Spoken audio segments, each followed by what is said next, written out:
Well, I still own shares in China. I own shares in Uzbekistan, but I have sold most shares in most places. I certainly own gold and silver. I certainly own US dollars. But for the most part, I'm a bit skeptical. I do know that not much has happened in the financial markets except a lot of noise, and I'm still a bit skeptical. I'm wondering how they're going to pull this off. I don't change a lot in my investing life. I pretty much take positions and pretty much stay with them for a while. At least that's historically the way I have acted, and more or less doing that now. When an opportunity comes along, I have bought more silver. I have bought more gold. I hope I'm smart enough never to sell my gold and silver. I hope it's for my kids.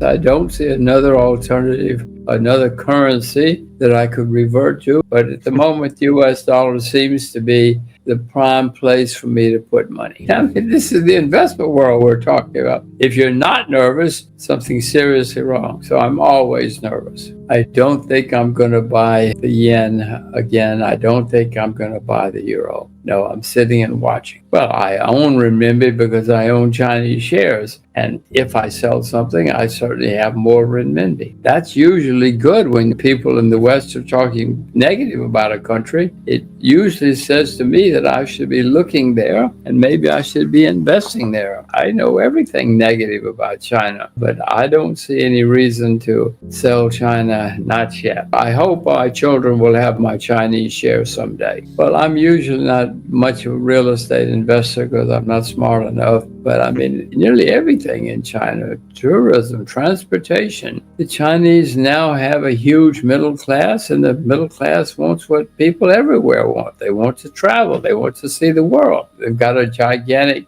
travel industry in their own country, but likewise in the world. If you go to Paris now, there are Chinese everywhere. No matter where you go, the Chinese are out there and they want to travel and see and explore. And that, I hope, is an opportunity for all of us.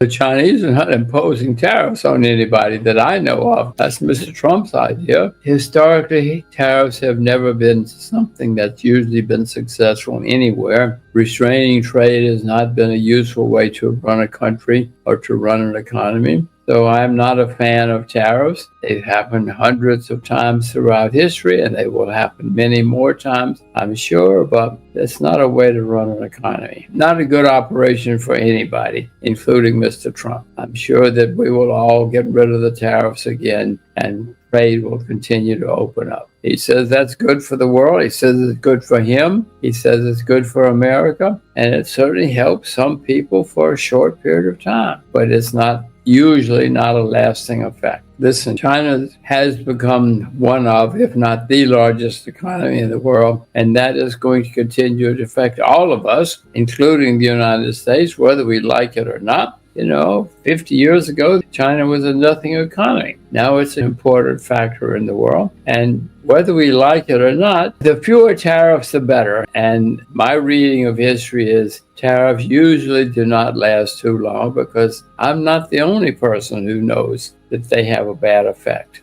Well, the market is smarter than I am. When you say the market is shaking it off, maybe the market is figuring this out. Well, if there's wild exuberance, I haven't noticed it yet. I am not selling short yet, but don't worry, I'm watching. If and when people go crazy again, I hope I'm smart enough to sell short. But it's going to be the things that go up the most or where the most excess turns out in the market. Gold is making all-time highs, but I don't see signs of excess in gold, and silver is still down a lot, as you know, from its all-time high. So I don't see the kinds of excess there that have happened in the past. No, I'm looking for excess always because I'd like to sell.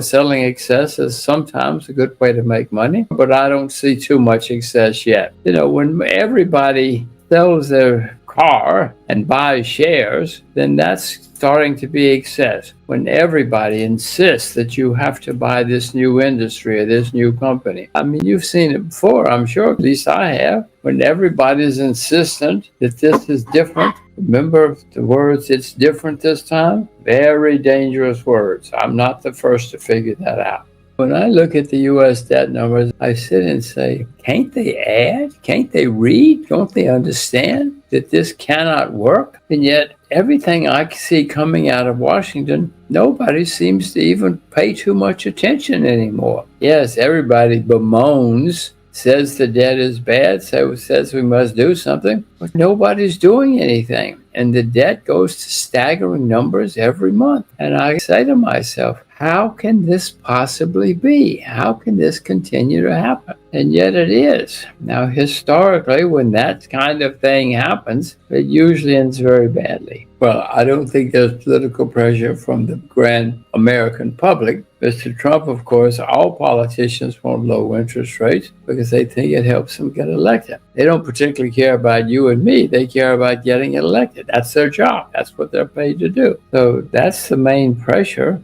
on loose money, lower interest rates, etc. Mr. Trump, of course, wants lower interest rates, but Mr. Trump is not the same as my children. My children don't know, but I know that they don't want lower interest rates. I always repeat, the debt numbers in America are staggering, and they get worse every day. And when I look at the numbers, I say, well, wait a minute, I know these guys can add and subtract. They all went to grammar school. Can't they figure this out? But throughout history, when people have ignored reality, it has usually led to problems. And in my view, it's going to lead to problems again. Probably this year, if not this year, certainly in the next 12, 24 months. Well, tariffs are always inflationary because they raise prices and they usually don't raise productivity. If they do, they raise productivity a tiny amount. So that's the definition of inflation. Yes, we're going to have more inflation, not just in the U.S., but in the world. And inflation usually leads to problems down the road, higher interest rates, higher debt payments, and I'm afraid it's going to happen again. Higher costs of doing business. These are simple things that have happened many times. I hope that we can learn the lessons just by pulling out a few history books.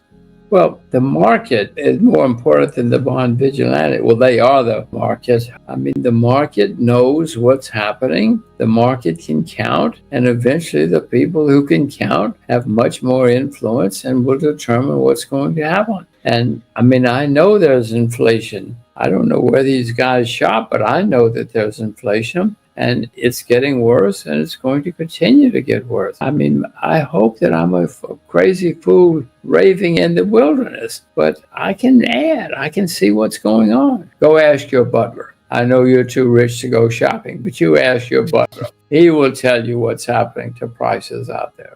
Well, I don't see too many opportunities right now. I've told you I sold out of nearly all stock markets in the world except Uzbekistan and China. I don't know many markets that are really cheap. I don't know whether there's despair. If you know of a market that's in despair, please send me an email. But most people are pretty happy right now. Most people are confident, content, and happy. And I'm happy too. I love being happy. But I know when everybody is happy, it's usually a time, historically, it means it's a time to ask some questions. We don't have 3 months. Be careful. As I said before, I'm not selling short yet.